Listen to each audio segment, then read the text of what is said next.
हरे कृष्णा। भगवान श्री कृष्ण की कृपा सदा आपके परिवार पर बनी रहे। इससे पहले की वीडियो में मैंने आपसे एक सवाल पूछा था कि भगवान का नाम क्या पड़ा था जब वो रण छोड़कर भाग गए थे। तो इसका सही जवाब है, उनका नाम पड़ा था रणछोड़ दास। अब सुनिए आगे की कथा, जिसमें नरकासुर के महल में जो रत्न थे उन्हें भी भगवान ने अपने अधिकार में कर लिया। अंतःपुर में जाकर उन्होंने 16,100 कन्याएं देखीं, 4 दांत वाले 6,000 हाथी और काम्बोज देश के 30 लाख घोड़े भी देखे। श्री गोविंद ने उन कन्याओं, घोड़ों और हाथियों को द्वारकापुरी भेज दिया। वरुण के छत्र और मणि पर्वत पर भी उनकी दृष्टि पड़ी। उन्हें भगवान ने पक्षीराज गरुड़ पर रख लिया और फिर स्वयं सत्यभामा के साथ गरुड़ पर सवार होकर अदिति को कुंडल देने के लिए स्वर्गलोक में गए। वरुण के सहित छत्र लिए, रत्न और कुंडल लिए, सत्यभामा सहित श्री कृष्ण को पीठ पर बिठाकर गरुड़ जी मौज से चले जा रहे थे। स्वर्ग के द्वार पर पहुंचकर श्री कृष्ण ने शंख बजाया। शंख की आवाज सुनकर सभी देवता अर्घ पात्र साथ में लिए भगवान की सेवा में उपस्थित हो गए। उनके द्वारा पूजित होने पर भगवान श्री कृष्ण देव माता अदिति के महल में चले गए। वह भव्य भवन श्वेत बादलों के समान सुंदर और पर्वत शिखर के समान ऊंचा था। महल में प्रवेश करते ही भगवान ने देवी अदिति को देखा और इंद्र सहित उनके चरणों में प्रणाम किया। फिर दोनों दिव्य कुंडल उन्हें अर्पित कर दिए और नरकासुर के मारे जाने का समाचार भी उन्हें सुनाया। इससे जगत की माता अदिति को बड़ी प्रसन्नता हुई। फिर उन्होंने भगवान में मन लगाकर उनका इस प्रकार स्तवन किया। जगन माता अदिति कहने लगी, भक्तों को सुख देने वाले हे कमल नयन परमेश्वर, आपको नमस्कार है। आप सनातन आत्मा, परमात्मा, भूत आत्मा और भूत भावन हैं।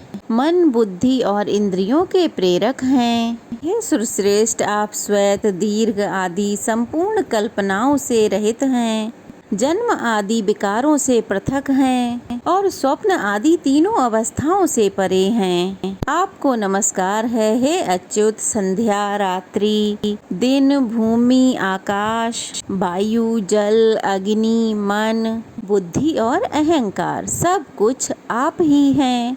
हे प्रभु, आप ब्रह्मा, विष्णु और शिव नामक अपनी मूर्तियों से जगत की सृष्टि, पालन और संहार करने वाले हैं। आप कर्ताओं के भी अधिपति हैं। ये चराचर जगत आपकी मायाओं से ही व्याप्त है।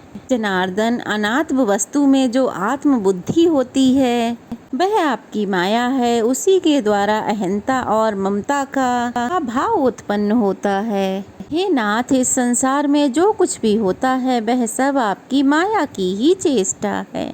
भगवान, जो मनुष्य धर्म में तत्पर होकर निरंतर आपकी आराधना करते हैं वे अपनी मुक्ति के लिए इन सारी माया को तर जाते हैं। ब्रह्मा आदि संपूर्ण देवता, मनुष्य और पशु, ये सब भी श्री विष्णु माया के महान भंवर में पड़े हुए मोह के अंधकार से घिरे हुए हैं। भगवान, जो आपकी आराधना करके भोगों को प्राप्त करना चाहते हैं वे आपकी ही माया द्वारा बंधे हुए हैं।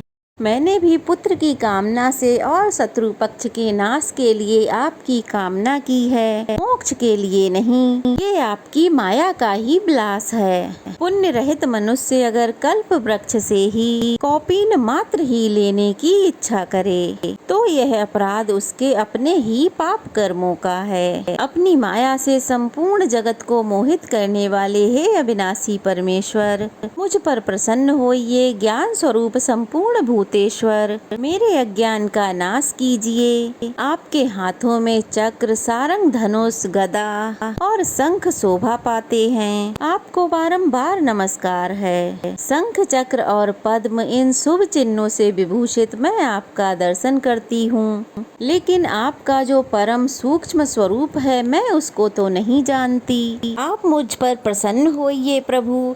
देव माता अदिति के इस प्रकार स्तुति किए जाने पर पर भगवान श्री कृष्ण हंसकर बोले, देवी आप हम सब लोगों की माता हैं, इसलिए आप ही प्रसन्न होकर हमें वरदान दीजिए। अदिति बोली, एवं अस्तु हे नरश्रेष्ठ, जैसी आपकी इच्छा है मैं वही करूंगी। आप मर्त्यलोक में संपूर्ण देवताओं और असुरों से अजय होंगे। इसके बाद सत्यभामा ने इंद्राणी सहित अदिति को प्रणाम किया और कहा, देवी आप मुझ पर भी प्रसन्न हो।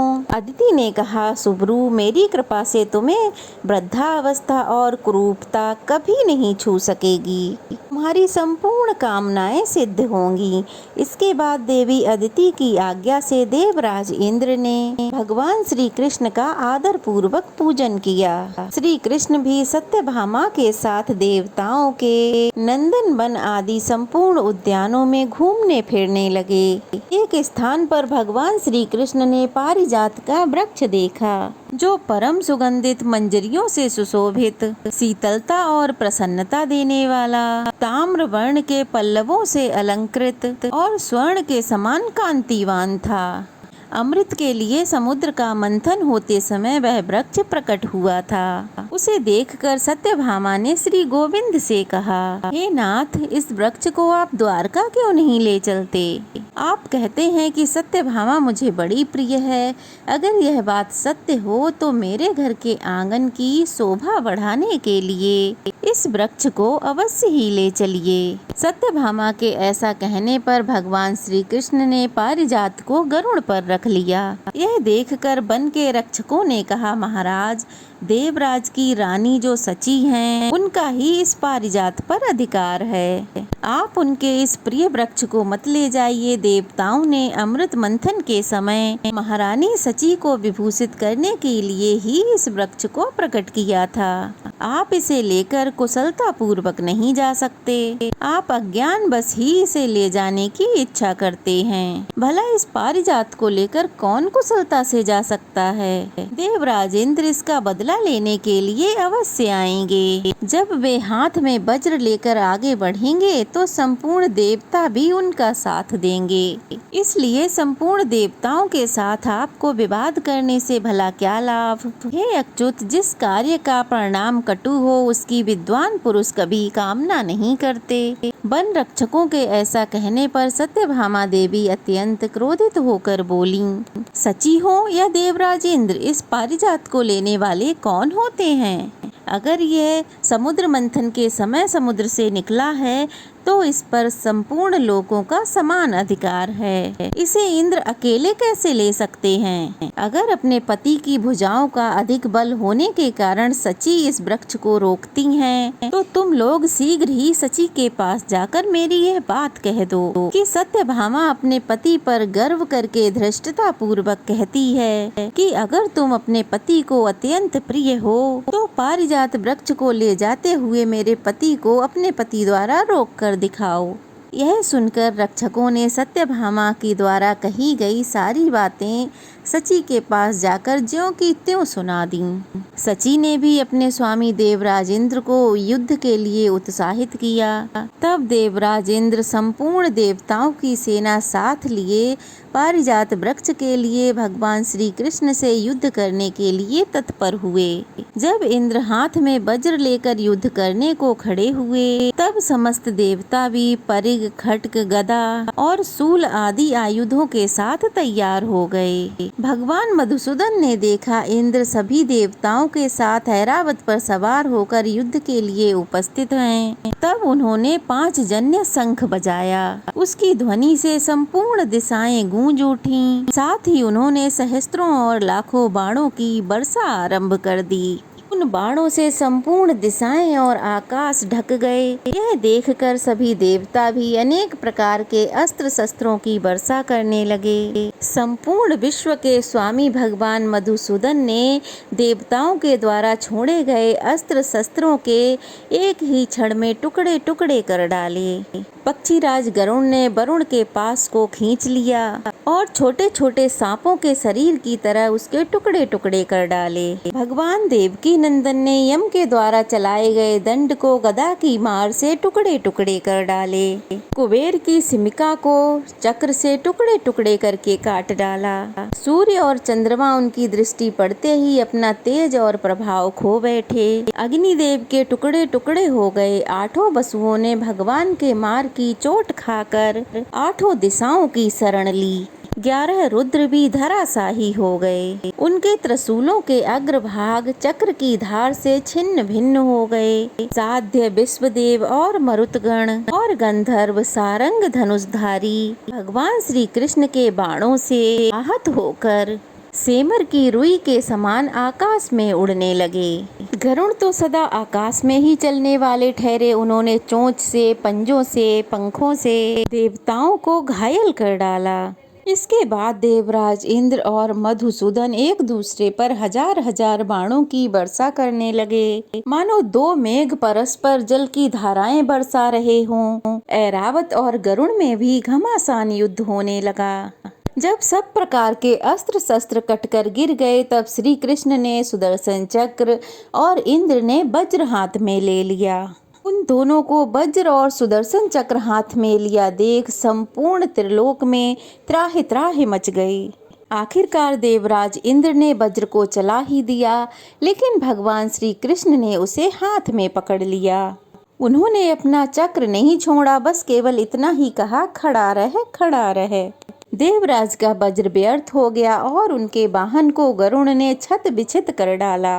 इसलिए वे रणभूमि से भागने लगे। उस समय सत्यभामा ने कहा, आप तो महारानी सची के पति हैं, आपका युद्ध से भागना उचित नहीं है। पारिजात के पुष्पों के हार से सुशोभित और प्रेम पूर्वक आई हुई सची को यदि आप पहले की तरह विजयी होते नहीं देखेंगे, तो आपके लिए यह देवराज का पद कैसा लगेगा। इंद्र, अब अधिक प्रयास करने की जरूरत नहीं है, लज्जा का अनुभव ना करें। अब आप यह पारिजात ले जाइए, जिससे देवताओं की पीड़ा दूर हो जाए। मैं आपके घर गई थी, किंतु सची ने पति के गर्भ से उन्मत्त होकर मुझे आदर के साथ नहीं देखा, और मैं भी स्त्री ही ठहरी। मुझे भी अपने पति पर गर्व है, तथा स्त्री होने के कारण मेरा चित्त भी अधिक गंभीर नहीं है। इसीलिए मैंने आपके साथ युद्ध ठान दिया। ये पारिजात दूसरे का धन है, इसका अपहरण करने से मुझे कोई लाभ नहीं होगा। सत्यभामा के ऐसे कहने से देवराज इंद्र लौट आए और बोले, माननीय, खेद को और अधिक बढ़ाने से क्या लाभ। जो संपूर्ण जगत की सृष्टि, पालन और संहार करने वाले हैं, उन विश्व रूपधारी परमेश्वर से युद्ध में हार जाने से भी मुझे लज्जा नहीं आती। हे देवी, जिनका आदि अंत और मध्य नहीं है, जिनमें संपूर्ण जगत की स्थिति है, जिनसे जिसकी उत्पत्ति हुई है, और जिन सर्वभूतमय परमेश्वर से ही इसका संहार होगा, उन सृष्टि, पालन और संहार के कारणभूत परमात्मा से परास्त होने पर मुझे भला लज्जा क्यों होने लगी। जिनकी अत्यंत सूक्ष्म और अल्प मूर्ति को, जो संपूर्ण जगत की जननी है, सब वेदों के ज्ञाता होने पर भी दूसरे मनुष्य जान नहीं पाते, जो स्वेच्छा से ही सदा जगत का उपकार किया करते हैं, उन अजन्मा, अकर्ता और सबके आदिभूत उन सनातन परमेश्वर को जीतने में भला कौन समर्थ हो सकता है। व्यास जी कहते हैं, देवराज इंद्र के इस प्रकार स्तुति करने पर भगवान श्री कृष्ण ने गंभीर भाव से हंसकर कहा, हे जगतपते, आप देवराज इंद्र हैं और हम मनुष्य हैं। आपको मेरे द्वारा किया गया यह अपराध क्षमा कर देना चाहिए। ये रहा आपका पारिजात वृक्ष, इसे अपने योग्य स्थान पर ले जाइए। हे इंद्र, मैंने तो सत्यभामा की बात रखने को इसे ले लिया था। आपने मेरे ऊपर जो वज्र चलाया था उसे भी ले लीजिए। ये शत्रु संहारक अस्त्र आपका ही है, इस पर केवल आपका ही अधिकार है। तब देवराज इंद्र कहने लगे, प्रभु, मैं मनुष्य हूँ, ऐसा कहकर आप मुझे क्यों मोह में डाल रहे हैं। भगवान, हम तो आपके सूक्ष्म सगुन इस शरीर को ही जानते हैं, आपके सूक्ष्म स्वरूप का ज्ञान हमें नहीं है। हे जगन्नाथ, आप जो कोई भी हो, इस समय जगत की रक्षा में तत्पर हैं। असुर सूदन, आप संसार का कंटक दूर कर रहे हैं। हे श्री कृष्ण, ये पारिजात आप द्वारिकापुरी को ले जाइए। जब आप मर्त्यलोक छोड़ देंगे तब यह पृथ्वी पर नहीं रहेगा। तब बहुत अच्छा कहकर भगवान श्री कृष्ण भूलोक में चले आए। उस समय सिद्ध गंधर्व ऋषि महर्षि उनकी स्तुति कर रहे थे। उत्तम पारिजात वृक्ष लेकर श्री कृष्ण सहसा द्वारिकापुरी के ऊपर जा पहुँचे। उन्होंने शंख बजाकर द्वारिका वासियों के हृदय में हर्ष भर दिया। फिर सत्यभामा के साथ गरुड़ से उतरकर पारिजात को उनके आंगन में लगाया। उसके नीचे जाने पर सब लोगों को अपने पूर्व जन्म की बातें याद आ जाती थीं। उसके फूलों की सुगंध से 12 कोस तक की पृथ्वी सुगंधित रहती थी। संपूर्ण यादवों ने उस वृक्ष के पास जाकर जब अपना मुख देखा तब उन्होंने अपने को अमानव देवता तुल्य पाया। इससे आगे का वृतांत आप सभी अगले अध्याय में जरूर सुनिएगा। आज की कथा यहीं तक। कैसी लगी कमेंट बॉक्स में ज़रूर बताइएगा। अच्छी लगी हो तो वीडियो को लाइक कीजिए, शेयर कीजिए, ढेर सारा प्यार और आशीर्वाद दीजिए। अगर नए हैं तो प्लीज़ जल्दी से चैनल को सब्सक्राइब कर लीजिए। तो चलिए फिर मिलते हैं, तब तक के लिए जय श्री कृष्णा।